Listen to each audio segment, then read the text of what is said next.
तो बेटा मैं आपको फंक्शन समझा रही थी सोल्ट ब्रिज का। देखिए उसका क्या फंक्शन है। अभी अभी पीछे हमने किया, ये मान लो हमारी जिंक की रोड थी और ये मैंने डिप कर रखी है ZnSO4 के सॉल्यूशन में। ठीक है, अब जब एनोड वाली रिएक्शन होगी तो एनोड पे क्या हुआ था, जो Zn था वो Zn कन्वर्ट हो रहा था Zn2+ में, साथ में इलेक्ट्रॉन निकल रहे थे। अब ये इलेक्ट्रॉन तो बेटा आगे आगे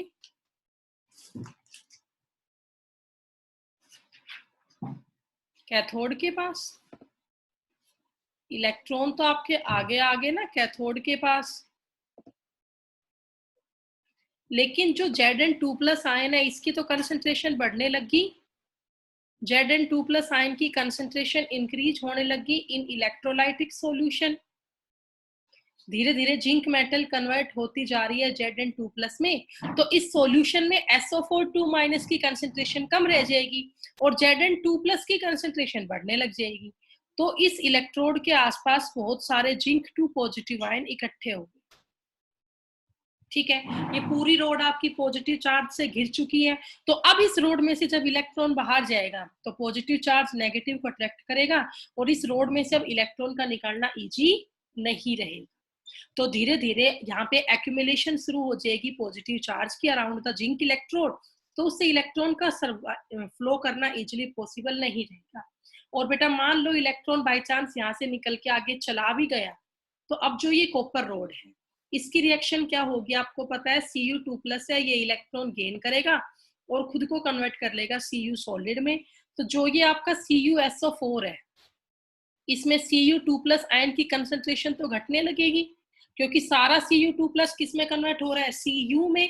तो अगर Cu2+ की कंसंट्रेशन घटेगी तो इलेक्ट्रोलिटिक सॉल्यूशन के अंदर SO4 2- की कंसंट्रेशन बढ़ेगी। तो इस रोड के आसपास बहुत सारा क्या इकट्ठा हो जाएगा, negative charge. Accumulation of SO4 2- ion at the surface of copper electrode.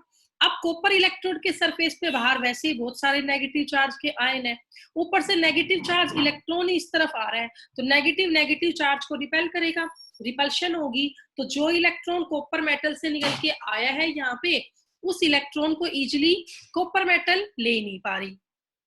कुल मिला के इलेक्ट्रॉन का फ्लो ही मुश्किल हो गया। इलेक्ट्रॉन अब कंटिन्यूसली फ्लो ही नहीं कर पा रहा, उसका फ्लो ही बीच में टूट गया। अब अगर इलेक्ट्रॉन का फ्लो ही टूट गया तो करंट की मूवमेंट भी नहीं हो पाएगी।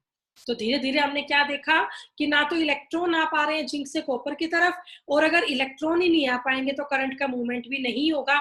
तो सेल की वर्किंग तो रुक गई है, बीच में कंटिन्यूसली नहीं हो पाया। कुछ देर तक तो हुआ, लेकिन कुछ देर के बाद इसका फ्लो रुक गया। अब प्रॉब्लम वो क्या थी तो प्रॉब्लम एक ही थी, एक्यूमुलेशन ऑफ पॉजिटिव और negative charge around the zinc and copper electrode. तो हमें कुछ भी करके यहाँ पे चार्ज को एक्यूमुलेट होने से रोकना है, तो उसके लिए हमने यहाँ पे क्या लगाई, सोल्ट ब्रिज लगाई। उसके लिए हमने यहाँ पे क्या लगाई, सोल्ट ब्रिज। मान लो बेटा मैंने सोल्ट ब्रिज में KCl भर दिया, क्या भर दिया, KCl। तो मैंने एक वर्ड यहाँ पे यूज किया था, जो KCl है, KNO3 है या NH4NO3 है। मैंने यही सब इलेक्ट्रोलाइट क्यों लिए, because all of these are inert electrolyte.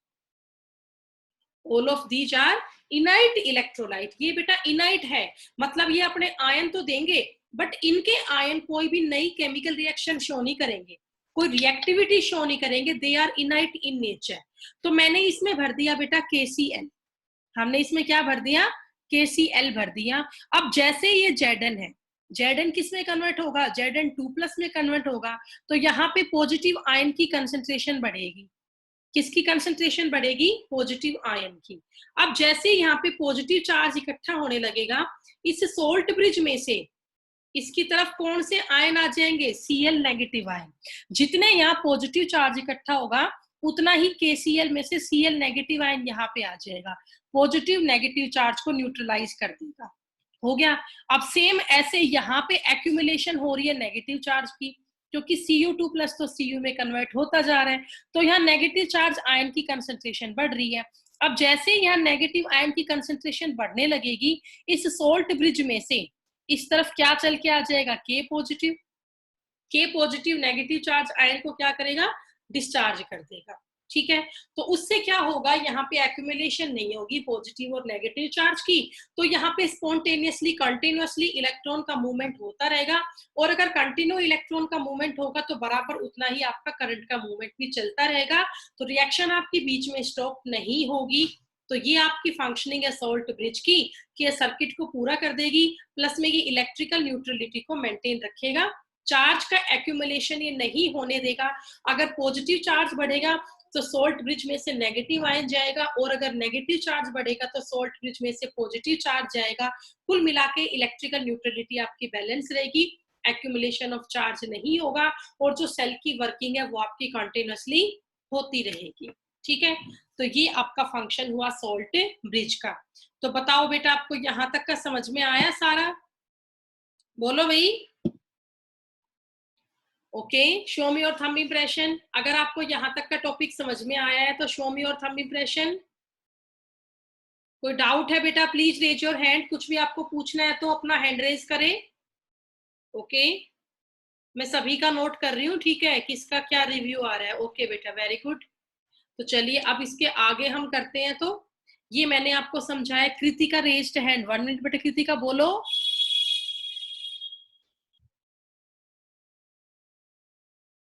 हाँ बेटा, कुछ बोलना है कृतिका? मैंने म्यूट नहीं कर रखा, बोलो।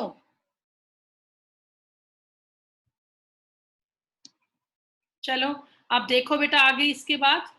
तो ये आपका टॉपिक हो गया डेनियल सेल का, और मैंने आपको समझा दिया सोल्ट ब्रिज की फंक्शनिंग भी।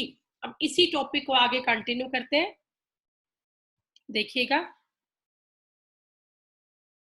अब नेक्स्ट यहाँ पे हमारा है बेटा, अभी अभी मैंने यहाँ पे ओवरऑल सेल रिएक्शन लिखी थी, एक बार दोबारा लिख देती हूँ।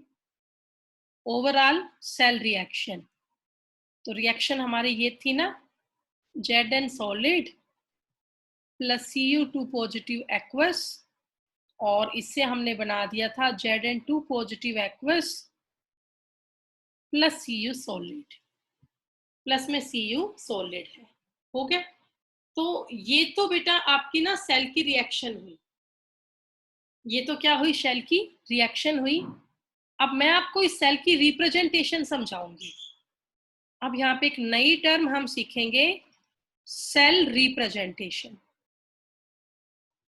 हम सेल को रिप्रेजेंट कैसे करते हैं, ठीक है, सेल रिप्रेजेंटेशन। ध्यान से देखना बेटा, सेल रिप्रेजेंटेशन में एक आपकी LHS साइड होगी और एक आपका RHS होगा, लेफ्ट हैंड साइड और राइट हैंड साइड।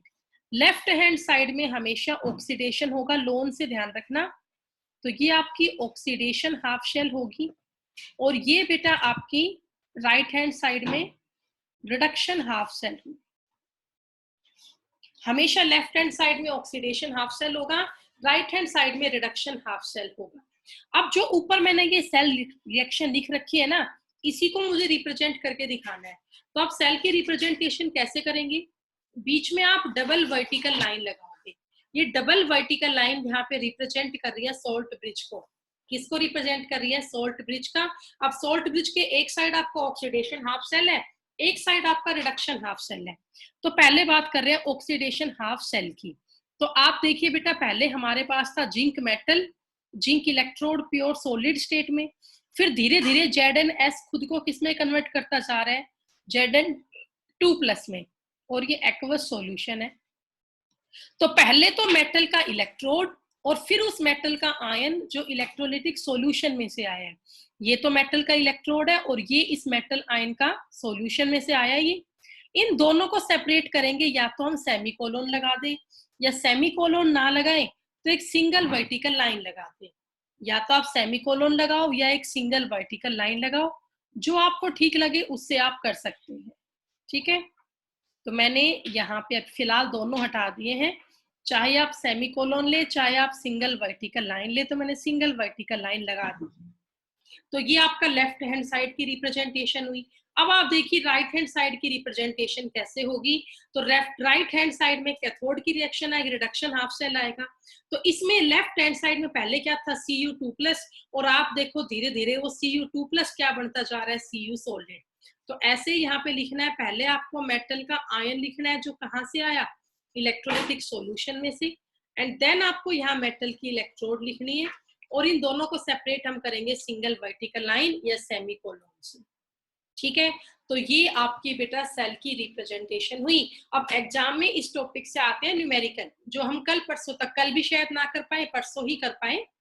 तो जहां पे न्यूमेरिकल हम करेंगे ना, वहां पे आपको सेल रिएक्शन या सेल रिप्रेजेंटेशन गिवन होगी, तो आपको सेल रिप्रेजेंटेशन देख के ये पता करना है इसमें कौन सा एनोड है, कौन सा कैथोड है, किससे क्या बन रहा है, कहाँ ऑक्सीडेशन हो रहा है, कहाँ रिडक्शन हो रहा है, पता करना बड़ा ही आसान है। आपको देखिए यहाँ प्योर जिंक सॉलिड है, 0 है चार्ज, यहाँ +2 है, चार्ज यहाँ बढ़ रहा है, इंक्रीज हो रहा है, इंक्रीज होने का मतलब ऑक्सीडेशन हो रहा है। यहाँ चेक कर सकते हो +2 है, प्योर कॉपर का 0 होगा, चार्ज यहाँ घट रहा है, चार्ज अगर घट रहा है तो इट मीन्स यहाँ पे रिडक्शन होगा। तो यहाँ दोनों काम एक साथ हो रहे हैं, ऑक्सीडेशन भी और रिडक्शन भी। तो इस तरह से हम सेल की रिप्रेजेंटेशन करते हैं। ठीक है, तो अगर बेटा आपको सेल की रिप्रेजेंटेशन समझ में आ गई है तो then please show me your thumb impression. यहाँ तक कोई डाउट आपका है तो प्लीज मुझे बताइए। ओके, वेरी गुड बेटा, हर एक का रिव्यू नोट कर रही हूँ मैं। वेरी गुड, बहुत बढ़िया बेटा, शाबाश, बहुत अच्छी बात है बेटा, सबको समझ में आ रहा है। तो चलो, तो यहाँ तक आपकी होगी सेल की रिप्रेजेंटेशन और सेल की रिएक्शन। अब इसके आगे का हम करेंगे। तो टॉपिक हमारा क्या चल रहा है पता है ना, इलेक्ट्रोकेमिकल शेल का टॉपिक चल रहा है, या इसी को हम बोलते हैं डैनियल सेल और गैल्वेनिक सेल, या एक और नाम था क्या, वोल्टिक सेल। ठीक है, चलिए अब इसके आगे का देखिए। इसके आगे का बस जो मेन टॉपिक है वो तो मैं कल ही करवाऊंगी, इसके आगे का कुछ नया तो अब मैं पढ़ा नहीं पाऊंगी आपको। यहीं तक का था मेन, जो मैंने आपको समझा दिया है, सारे ट्रिक्स वगैरह मैंने आपको बता दी है। तो बेटा इतना ही कर लेना आज के लेक्चर में आप, ठीक है। इसके बाद का फिर हम आगे करेंगे कल के लेक्चर में।